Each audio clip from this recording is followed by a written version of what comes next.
Voici pour notre deuxième sermon de la semaine.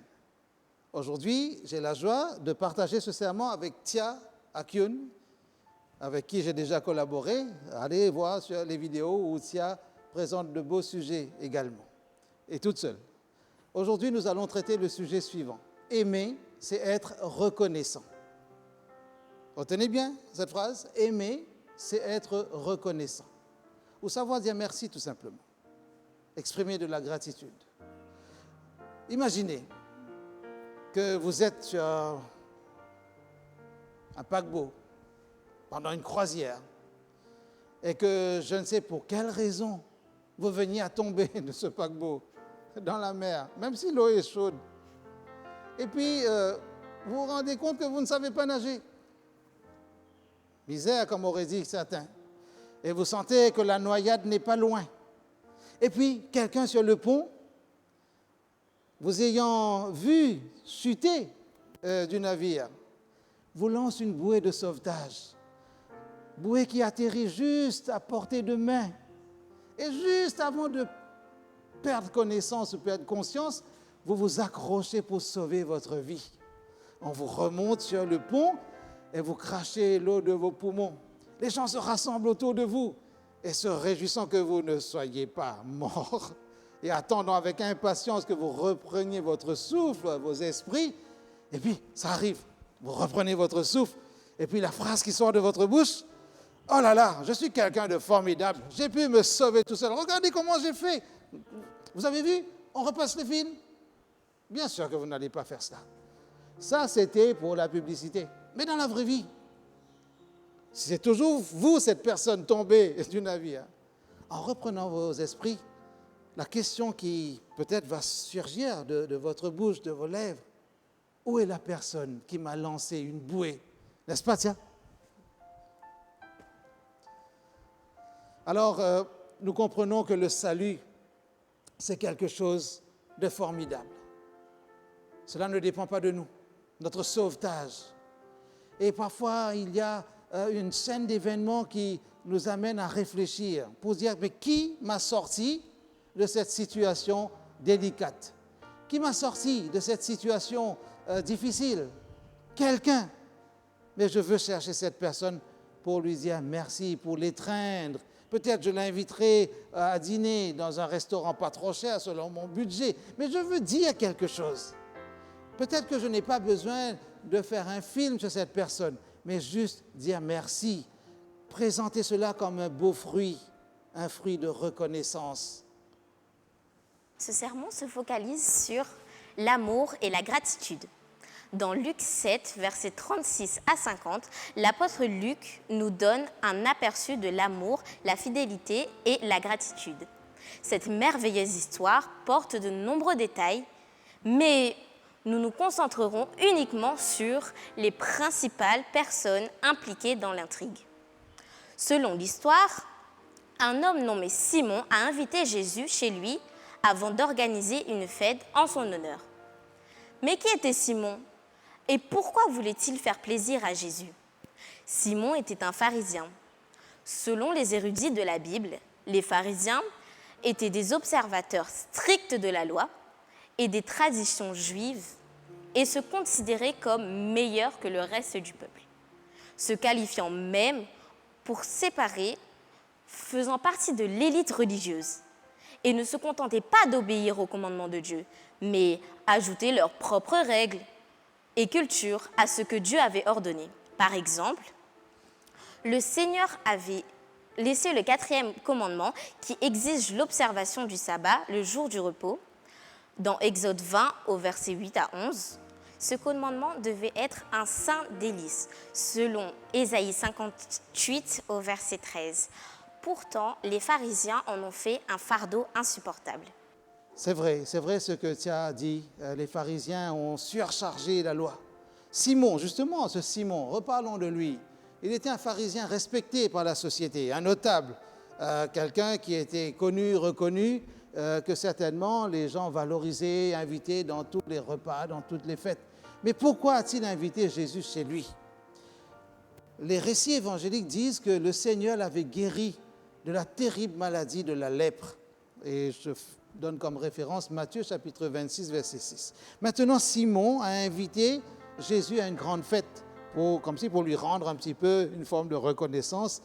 Pourtant, on ne dit pas qu'il a rendu l'appareil à Jésus, parce que Jésus n'a pas invité Simon à un repas. Mais l'ayant guéri, Simon voulait marquer cela. Mais qu'est-ce qui a poussé ce pharisien à offrir ce festin? En analysant en détail le déroulement de l'histoire, nous pouvons dire que Simon n'était pas poussé, je veux dire, par un sentiment de gratitude, mais plutôt par un sentiment d'obligation. Comme s'il se sentait redevable, la responsabilité de rendre une faveur, puisque Jésus l'avait guéri. Contrairement à Simon, nous trouvons une femme qui n'a pas été invitée à la fête, mais qui, sachant que Jésus était dans la maison du pharisien, a décidé d'y assister pour offrir un cadeau au Seigneur. Qui était cette femme?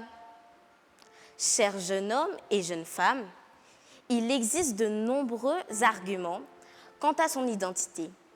Mais ce que nous savons, c'est qu'elle est généralement identifiée comme pécheresse. Luc 7 au verset 36 à 39. Et contrairement à Simon, elle n'était pas respectée socialement. Elle était plutôt considérée comme un paria. Tout à fait, quelqu'un de rejeté, de méprisé, quelqu'un qu'on n'osait même pas regarder. Peut-être on disait des gros mots sur elle, hein? C'est comme cela. Alors, certains pensent que cette femme n'était autre que Marie, Madeleine, la sœur de Lazare et de Marthe. La plupart des théologiens sont d'accord, parce que ça ne devrait pas poser de problème de dire c'est Marie que Jésus a peut-être convaincu d'accepter la vérité, de changer de vie. Elle s'est approchée de Jésus avec un parfum coûteux. Je ne sais pas ce que ça veut dire un parfum coûteux, mais je sais qu'il y a des parfums qui coûtent cher. Tellement cher que même les prix vous disent restez là où vous êtes parce que c'est trop cher. Mais bon, elle a fait ce geste.